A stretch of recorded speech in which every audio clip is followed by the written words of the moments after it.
May impormasyon si Linyo ngayon tungkol po sa lindol. Sa lahat po na makapanood sa atin, no? Mag-ingat po tayo. Kaninang alas 2 ng madaling araw, may nakita sila kaibigan na gumalaw. Malakas din po ang paggalaw sa ilalim ng lupa. At ito po ang kanyang maipaabot sa atin. Kaibigan, madaling araw po ninyo nakita ang paggalaw ng lupa. Anong ibig sabihin nito? Guys, ingat tayo ha. Kasi sabi ng ating kaibigan, mayroon pong nakita si Linyo ngayon na hindi maganda ang nasa ilalim po ng ating lupa dahil may sign, nakita nila ang paggalaw nito. Ibig sabihin nito may makaranas po na mga lugar ngayon na lindol. Kaya sa lahat po ng makapaabot nitong video natin sa iba, makashare ba, I hope na makapaghanda tayo lagi. Hindi po tayo magkampante. Kaya sinabi po namin noon, kung sino man po ang mayroong pong bahay na 2 story, 3 story, 3 palapag, 2 palapag, huwag po kayo matulog sa taas. Kung sakali man mayroon pong malakas na lindol, agad kayong makalabas sa bahay nyo. Doon tayo sa ground muna. Dahil sa panahon natin ngayon sa sobrang init mga idol, may ibang lugar ay binaha. Hindi ito maganda na pinaghahalo ang init at ang lamig. Ang ano dito, ang epekto nito, kalamidad, kalikasan ang hindi maganda ang dating. Oh, grabe Linyo, grabe naman yan. Delikado. Ito po ang sabi ng ating kaibigan. Kapag ito po ay sa Mindanao, nagkaroon po ng malakas na ulan, sa iba init, init, tapos doon po mag-trigger ang panahon natin. Kaya ang kalikasan hindi po nila na manage ng maayos po sa paglabas po ng magandang, tulad po ng hangin ngayon mga idol.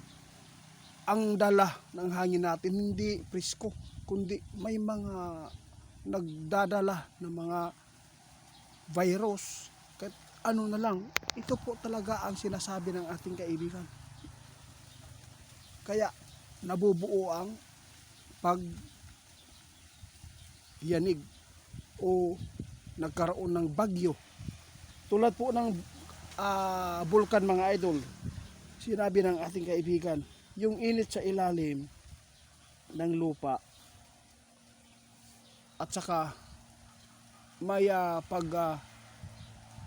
ulan, lalo na yung panahon natin sobrang init kasi sa ilalim ng lupa, doon po magti-trigger sa ilalim, bubuga po ang sobrang init. Kaya yun po ang nakikita natin na may mga bulkan na gising, biglang nagkaroon po ng pagbuga dahil po yan sa panahon natin din. Kaya mag-ingat tayo ngayon mga idol, dahil ang kalikasan talagang maniningil po sa tao. Sa tao po talaga din ang gagaling.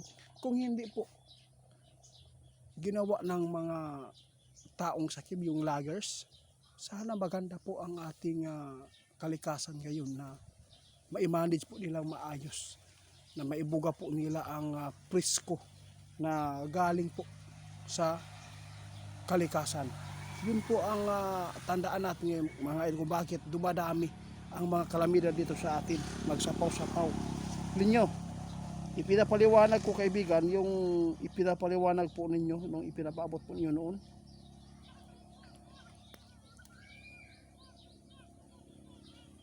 Oo, tama. Yun talaga mga idol. Kaya nagkakaroon po ng pagbuga ng bulkan dahil po sa init sa ilalim na walang masisingawan. Kaya doon po dumaan sa mga bulkan. Doon po. Kaya sobrang init at nag-aapoy. Kaya nagkaroon ng apoy, lava. Dahil po yan sa sobrang init na nag-abot ba tungod aning panahon nato karon nga dili na maayo ang gigikanan sa ato ang bukid tungod ang kining kahoy sa bukid upaw na, wala na tarong nga ikahatag nga presko o kabugnaw diri sa ato ang kalibutan. Mao nang giingon ni kaibigan mga idol, mura po tag kuan ani. Basta kamo na mag-igo ani, linyo may nag-ingon.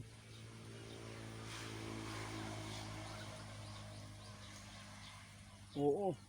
Mayroon pang nakita si Linyo na biglang paglaki ng dagat, ha? Mag-ingat tayo mga idol. Ang lindol isa po dito sa kriminal na sakuna.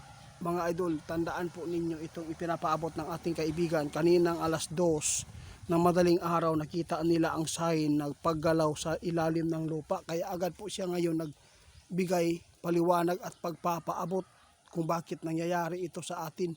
Mag-ingat po.